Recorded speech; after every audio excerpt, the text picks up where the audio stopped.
If this message finds you, you need to hear it at exactly this moment of time. This is my 6th time recording this video. What I'm about to discuss is a very heavy topic, and it also stems from a personal story that happened with me. So please prepare yourself to discuss a topic that is kind of heavy, such as life and death. I'm going to make it throughout this entire video without crying because the message is what matters. So I've never talked about this publicly, but when I was at university, in my friend group, we had a friend, and he was the most sweet person in the world. And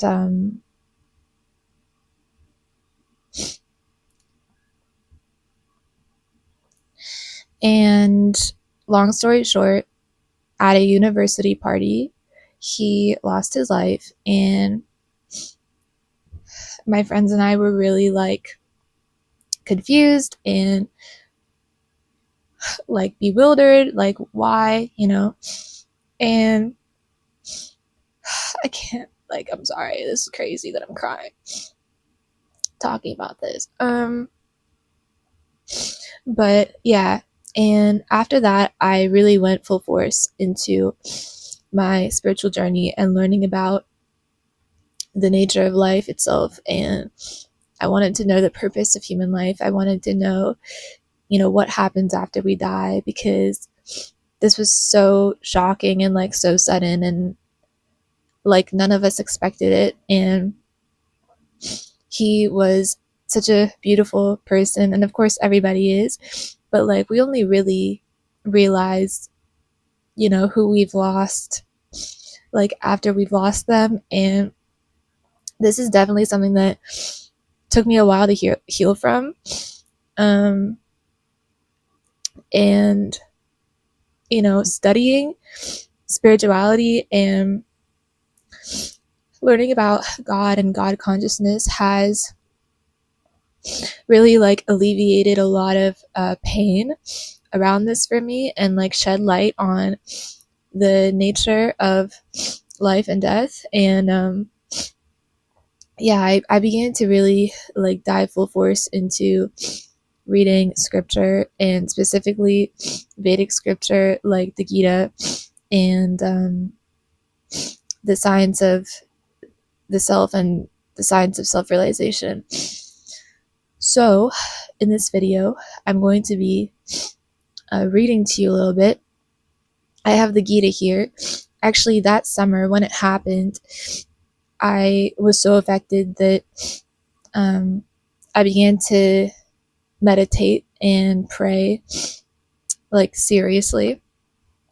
And I began to seriously read scripture, to know and understand the point of human life, and to know and understand what death actually is, And it just didn't make any sense to me, because this person was so lively and so pure and so real and so sweet.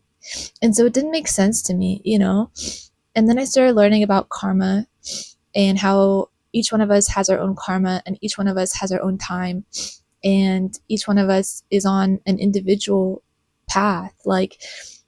Some things don't make sense, and the reason is because they're not supposed to make sense to us human beings with our ordinary minds, but they make sense to the higher mind. They make sense to God, who knows past, present, and future, and who knows the individual soul. Everyone is under the mercy of karma. The body that we've been given, the life circumstances we've been given, is all karma. And karma is just action. So based on some previous actions we have, had in previous lives, we've taken in previous lives, we are being rewarded, quote unquote, rewarded in different ways, but everything is karma. That's why some people are born in poor families, other people are born in rich families, some people are sick, some people are healthy, because we're all under the mercy of karma. And actually, there's only one way to transcend karma, and it's to basically surrender your life to the divine. It's a science, because when you give your life over to where it comes from, which is the divine, basically you put your life in the hands of God, right? And so you ask for protection in this way. You surrender completely your life. And so it becomes no longer just based off of your whims and your desires and your karma, right? But now you are operating for God. You are working for God. You are living for God. You are living for the divine, because it's no longer your life, really. It's like God's life. So he has full control, right? Which he always does. But in surrendering your life over to God, you acknowledge that he has full control. So this is the point of human life, is to give our lives once again back over to the divine. And in doing so, we can attain self-realization. In doing so, we can attain the self. We can realize the self, the soul. And each individual soul is a part and parcel of the divine. So in Sanskrit, we call God Paramatma. So the totality, the supreme Atman, the supreme soul. And then we call each individual person the Jiva Atma, so like the individual soul. So this is really well compared to like the ocean, right? And we're just drops of water. We're still part of the ocean, but we're not the entire ocean, right? So where do individuals go after they shed the body? That's something that I really wanted to learn about. And basically, it all depends on your state of consciousness. So whatever state of consciousness you inhabit during your lifetime, you will continue to inhabit that state after you shed the body. When we shed the body, the mind goes through turmoil. There's a lot of fear. There's a lot of apprehension, anxiety, and so throughout the Gita, it is prescribed that we fixate our mind upon the divine, upon God, upon Sri Krishna. And in doing so, we actually steady the mind fully, and our consciousness once again becomes aligned with its true nature. In this way, we can go straight back home, back to Godhead, because wherever you fixate your focus upon at the time of death is where you will travel to. This is a phenomenon known as bilocation. The consciousness has the ability to actually travel. That's why when we dream, we are actually traveling. When we're dreaming, we're traveling. It's not that you're physically traveling. Your consciousness is traveling. That's why you're able to experience different things, and you think it's happening to you. In a way, it is, but you wake up and you have consistency in your daily life once again, right? So it's the same thing when you pass this body, when you shed the body. What happens is we actually wake up from this reality, and we wake up in a new reality. Now that new reality will be dependent upon where your consciousness is fixated during the time of your life. So let's say you are someone who lives very materially, and you're just focused on making money and your family and this and that. Well, this is all material life, right? So what happens when we engage our focus and our senses upon material life? We incur, karma. We are not above this reality. We have not stepped yet above this reality and anchored our consciousness and our heart and our breath and our will to the divine, right? We have not surrendered our life to the divine.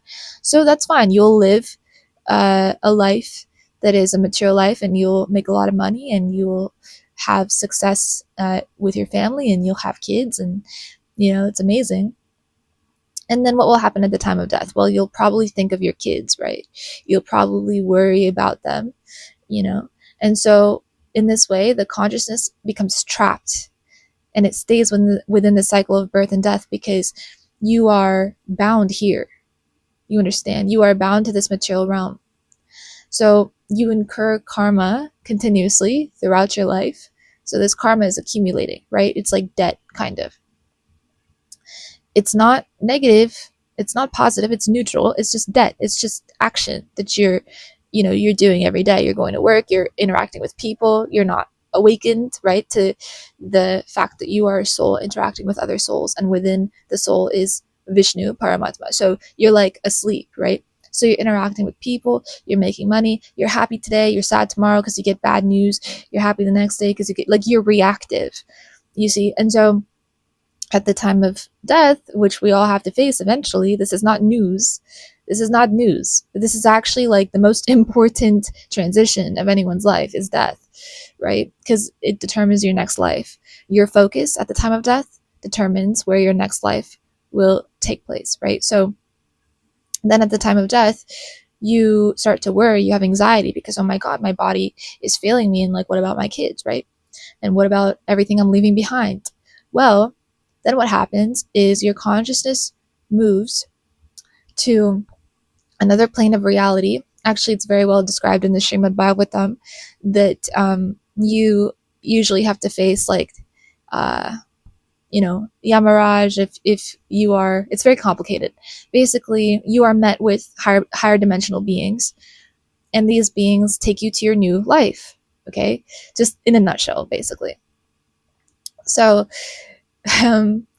so you are escorted out of the body, okay? And so you are escorted to your new reality, to your new life. Now, for someone who's very evil, for someone who hurts people intentionally during their life and like takes pleasure from it, they will go to one of the, I think it's like 14 realms of hell. That's just like, it's very precise. Karma is very precise, so you'll go exactly where you need to go in order for divine justice to play out. The universe is constantly correcting itself. This is what karma is. So there always has to be balance, you see. So for one who's just like the regular householder person that I described, they'll be escorted out of their body and they'll probably take another birth, probably as a human being, because their focus was on other human beings at the time of death. Do you understand? This is very important, because for one who focuses on the body of an animal at the time of death, like let's say you just die and you're surrounded by your 16 cats and you're like, oh my God, my cats, right? And your anxiety is with your cats. You're going to miss them or whatever, right? So at the time of death, if you fixate upon that, you may take the body of a cat. And we don't want that, right? We really don't, because then you are stuck in an animal body and you have no way to transcend the modes of karma. At least as a human being, you get to pray your way out of here. You get to surrender your life and ask for mercy. And you have an option to never take birth again, within the cycle of birth and death. So to take an animal body is very difficult because you are bound by the laws of karma. The animal world is literally eat or be eaten. Now, again, it's very specific. For the cat who had a human owner, they may take the body of a human being if they're fortunate. I don't think actually it's that accurate, because I think in order to take the body of a human being, you have to be either a cow or like a more empathic, higher. You have to be an animal that is higher in consciousness. It's very technical. It's very complicated. It's very complex, because the universe, God, Krishna, is very complex. Everything is very precise according to one's past karma. So that's why liberation is the ultimate goal of human life. Freedom from the cycle of birth and death is the ultimate goal of human life. And it's not like you just merge into nothingness. No, you actually take a spiritual body. You are given a spiritual body, and you are escorted beautifully towards the realm of Goloka. Goloka is a loka, or a realm, that is the highest realm possible. 1414 on my timer. It's the highest realm possible. So I'll include a map of the universe that we exist in, and all of the higher and lower realms. I'll include a map here, and you can see for yourself where Goloka is. It is not within the material universe whatsoever. Even if you take birth on Swargalok or any of the higher planets where the demigods reside, you are still taking birth within the material universe. And so at some point that good karma has to run out, and that's how demigods are born once again on Earth, on the Earth plane, which is Bhuloka, which is a middle plane. you know. And then the goal is ultimately for these demigods to really work towards eternal liberation, you know. So they never return to the earth plane, they never go back to Swarga, Loka, or any of the higher realms within the material universe, because then you have to eventually come back to earth again, you see, once your good karma runs out as a demigod, because it will. And actually, Earth is the best place to take birth on for liberation, because Earth is such a mixed bag. Like, it's like really painful here. Earth is really painful. Really. Human life is very painful for everybody. It doesn't matter if you're rich, poor, Kim Kardashian, or me. Like life on Earth is difficult without proper shelter, without taking shelter of the divine. Even then, it's difficult, right? So we really want a way out, you know? So to understand the nature of life is to understand the nature and the signs of death, which is very important to understand. Death is not something to be feared. You must prepare for it. And the way to prepare for it is to fixate your consciousness now in this body that you have upon the feet of the divine, upon the feet of Krishna, upon the lotus feet of Lord Krishna. There's no other way. There's no other way. Trust me. And actually, you know, people here are so lost, especially in Kali Yuga. People are so lost. They don't even know what religion is anymore. You know, they don't know anything. No offense. Even I don't know anything, you know. But what I know, I tried to tell you what I know. So Kali Yuga is actually one of the best places to take birth within if your goal is liberation. Because in Kali Yuga, the consciousness is so low, right? The consciousness of human beings is so low that, and Earth is declining, you know. Bhumi Devi, Earth, who's a personality. There's a personality within each planet, by the way. She is being tortured in Kali Yuga. So when one takes birth in Kali Yuga, you know, they have, I think, the easiest of conditions to take liberation within. Kali Yuga is a mess, but you have the easiest. It's like a free pass to become liberated, because the consciousness level is so low that you don't need to perform yagna, you don't need to perform like difficult austerities, or, you know, tapasya, or like just, you know, sacrifice animals in fire, and like, I don't know, whatever they used to do during different yugas. I think that was very that was not done that much, but like, you don't have to stand on one leg and like chant for like thousands of years like they used to do in Satya Yuga and in all these previous yugas.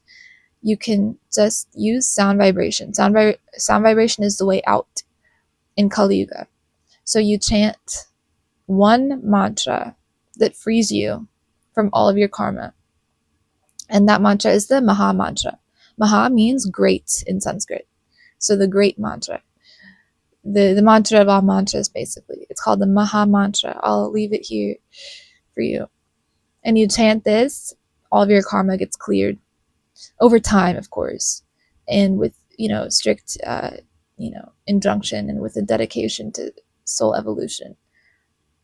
You know, you really want to live as prescribed by the Vedas. So, I have the Gita open here.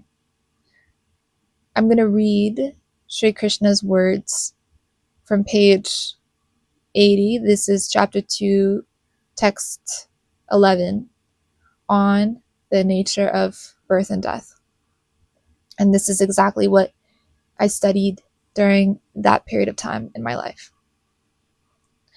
The Supreme Personality of Godhead said, "While speaking learned words, you are mourning for what is not worthy of grief. Those who are wise lament neither for the living nor for the dead." Wow. Yeah. The body is born and is destined to be vanquished today or tomorrow. Therefore, the body is not as important as the soul. One who knows this is actually learned, and for him there is no cause for lamentation, regardless of the condition of the material body. Then Sri Krishna says, "Never was there a time when I did not exist, nor you, Arjuna, nor all these kings, nor in the future shall any of us cease to be."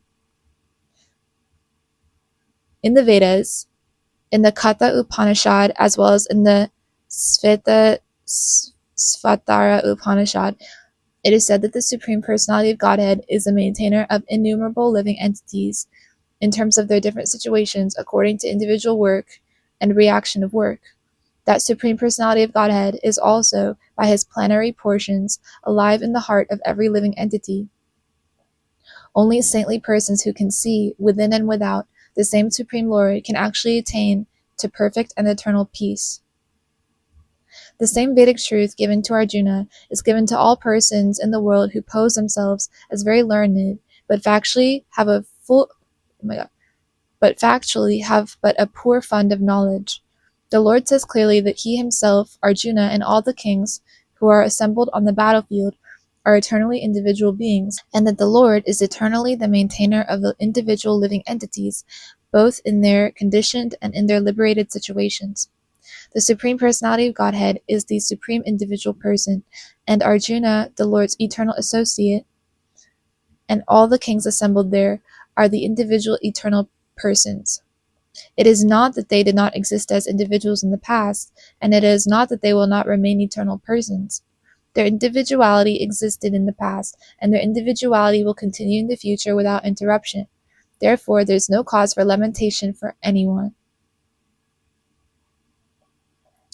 The Mayavadi theory that after liberation, the individual soul, separated by the covering of Maya or illusion, will merge into the impersonal Brahman and lose its individual existence is not supported herein by Lord Krishna, the supreme authority.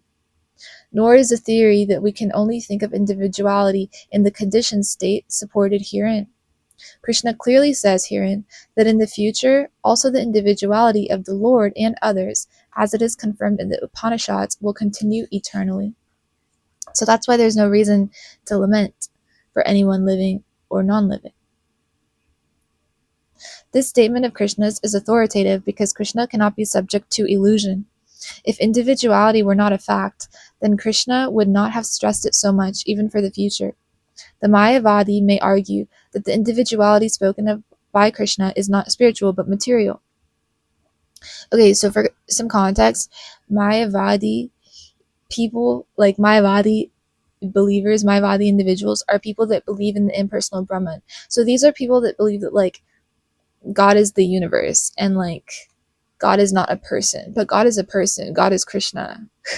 So God is not, like, eternal space and time and, like, oneness and, like, no, God is a person who has all that contained within him.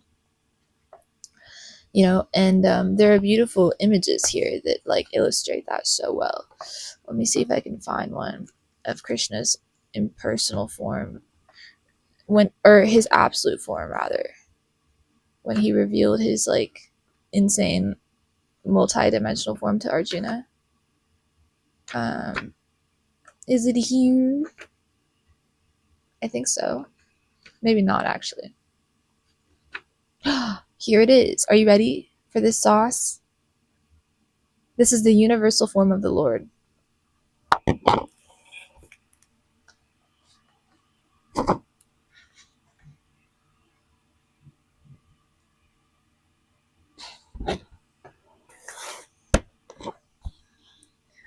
Crazy.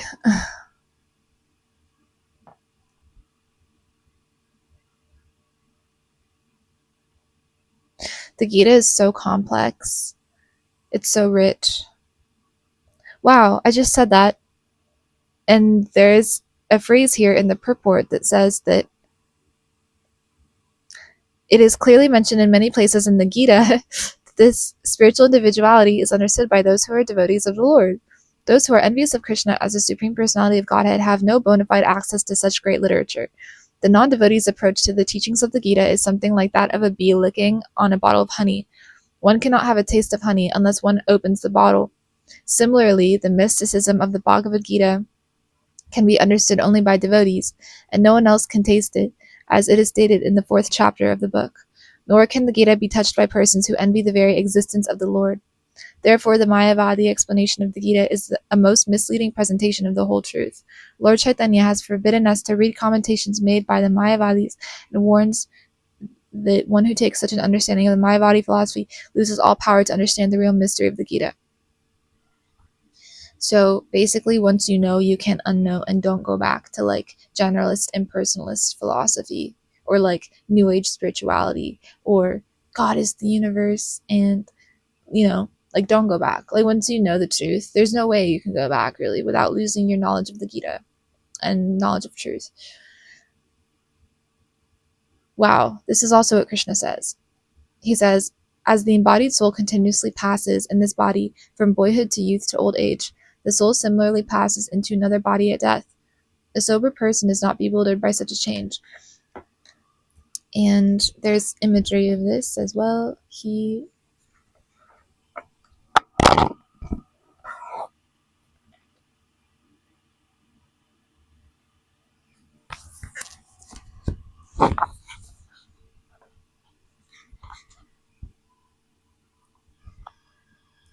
Since every living entity is an individual soul, each is changing his body every moment, sometimes manifesting himself as a child, sometimes as a youth, and sometimes as an old man. Yet the same spirit soul is there, and does not undergo any change. This individual soul finally changes the body at death, and transmigrates into another body, and since it is sure to have another body into the next birth, either material or spiritual, there was no cause for lamentation by Arjuna on account of death, neither for Bhishma or for Drona, for whom he was so much concerned, like his people. Rather, he should rejoice for their changing bodies from old to new ones, thereby rejuvenating their energy. Wow. Such changes of body account for varieties of enjoyment or suffering according to one's work in life. So Bhishma and Drona, being noble souls, were surely going to have spiritual bodies in the next life, or at least life in heavenly bodies for superior enjoyment of material existence. So in either case, there was no cause for lamentation. Any man who has a perfect knowledge of the constitution of the individual soul, the supersoul, and nature, both material and spiritual, is called a dhira, or a most sober man. Such a man is never deluded by the change of bodies. The Mayavadi theory of oneness of the spirit soul cannot be entertained, on the ground that the spirit soul cannot be cut into pieces as a fragmental portion. Such cutting into different individual souls would make the supreme cleavable or changeable, against the principle of the supreme souls being unchangeable. Oh yeah. As confirmed in the Gita, the fragmental portions of the Supreme exist eternally, sanatana, and are called kshara. That is, they have the tendency to fall down into material nature. These fragmental portions are eternally so, and even after liberation, the individual soul remains the same, fragmental. But once liberated, he lives an eternal life in bliss and knowledge with the personality of Godhead. The theory of reflection can be applied to the supersoul, who is present in each and every individual body and is known as the Paramatma. He is different from the individual living entity. When the sky is reflected in water, the reflections represent both the sun and the moon and the stars also. The stars can be compared to the living entities, and the sun or the moon to the Supreme Lord. The individual fragmental spirit soul is represented by Arjuna, and the Supreme Soul is the personality of Godhead Sri Krishna. They are not on the same level, as it will be apparent in the beginning of the 4th chapter. If Arjuna is on the same level with Krishna, and Krishna is not superior to Arjuna, then the relationship of instructor and instructed becomes meaningless. If both of them are deluded by the illusory energy or Maya, then there is no need of one being the instructor and the other instructed. Such instruction will be useless because in the clutches of Maya, no one can be an authoritative instructor. Under the circumstances, it is admitted that Lord Krishna is the Supreme Lord, superior in position to the living entity Arjuna, who is a forgetful soul deluded by Maya.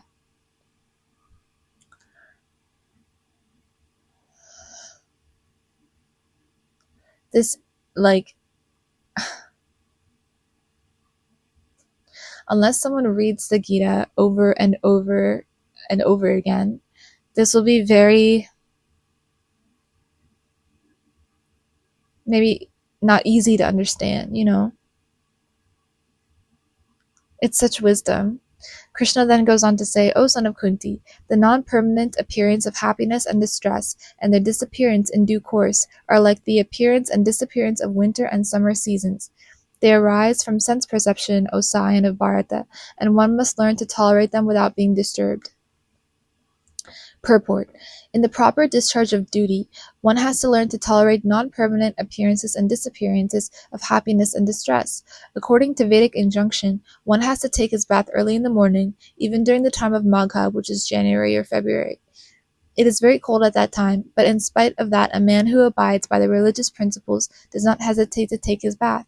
Similarly, a woman does not hesitate to cook in the kitchen in the months of May and June, the hottest part of the summer seasons. One has to execute his duty in spite of climatic inconveniences. Similarly, to fight is the religious principle of the Kshatriyas, and although one has to fight with some friend or relative, one should not deviate from his prescribed duty. One has to follow the prescribed rules and regulations of religious principles in order to rise up to the platform of knowledge, because by knowledge and devotion, only one can liberate himself from the clutches of Maya or illusion.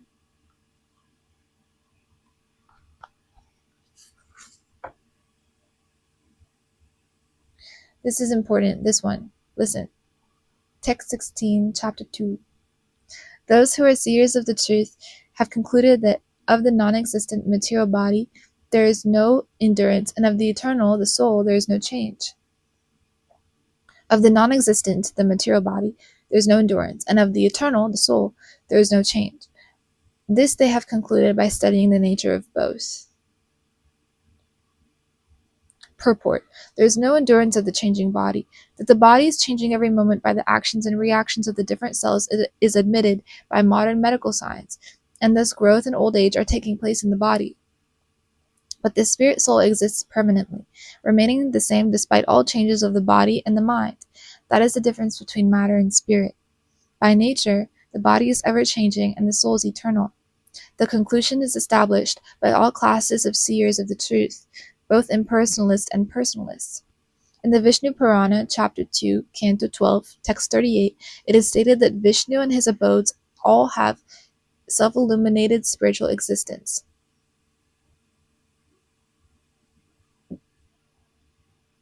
My Sanskrit's really bad. Jyotismi Vishnur Bhuvanani Vishnu. The words existent and non-existent refer only to spirit and matter. That is the version of all seers of truth. Text 17. I'm skipping around. That which pervades the entire body you should know to be indestructible. No one is able to destroy that imperishable soul. Purport. This verse more clearly explains the real nature of the soul, which is spread all over the body. Anyone can understand what is spread all over the body. It is consciousness. Everyone is conscious of the pains and pleasures of the body, in part or as a whole. This spreading of consciousness is limited within one's own body. The pains and pleasures of one's body are unknown to another. Therefore, each and every body is the embodiment of an individual soul, and the symptom of the soul's presence is perceived as individual consciousness. This soul is described as 1/10,000th part of the upper portion of the hair point in size. So basically, the soul, which is consciousness, which is spread throughout the entire body, is as small as 1/10,000th part of the upper portion of the hair point in size. The hair point. 1/10,000th part. That's crazy. When the upper point of a hair is divided into one, like, it's so specific, the Gita is. It's insane. Spiritual science is insane. When the upper point of a hair is divided into 100 parts, And again, each of such parts is further divided into 100 parts. Each such part is a measurement of the dimension of the spirit soul. Similarly, the same version is stated. Oh, my Sanskrit's really bad. I'm not even going to try.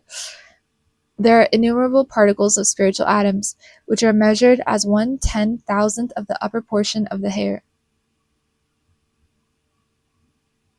Therefore, the individual particle of spirit soul is a spiritual atom smaller than the material atoms, and such atoms are innumerable. This very small spiritual spark is the basic principle of the material body, and the influence of such a spiritual spark is spread all over the body, as the influence of the active principle of some medicine spreads throughout the body.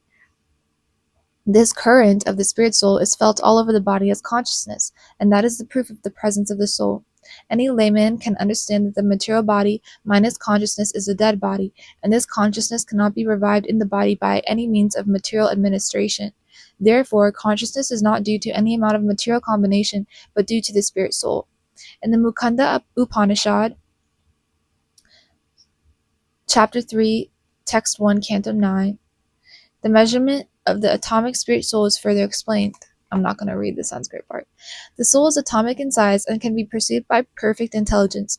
This atomic soul is floating in the 5 kinds of air: prana, apana, vyana, samana, and udana. Is situated within the heart and spreads its influence all over the body of the embodied living entities. When the soul is purified from the contamination of the 5 kinds of material air, its spiritual influence is exhibited. The Hatha Yoga system is meant for controlling the 5 kinds of air encircling the pure soul by different kinds of sitting postures, not for any material profit, but for liberation of the minute soul from the entanglement of the material atmosphere. So the constitution of the atomic soul is admitted in all Vedic literatures, and it is also actually felt in the practical experience of any sane man. Only the insane man can think of this atomic soul as all-pervading Vishnu Tattva.